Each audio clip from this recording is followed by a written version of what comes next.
Hey there! Welcome to the video where we tackle a common problem encountered when trying to multicast on a local network in C.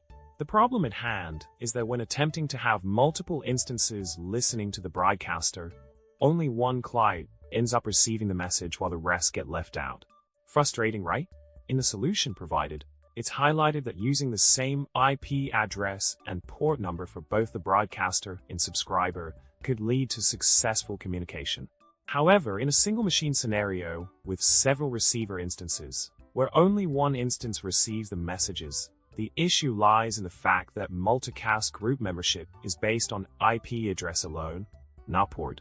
So, even though all instances are there, they're essentially seen as one member in a multicast group.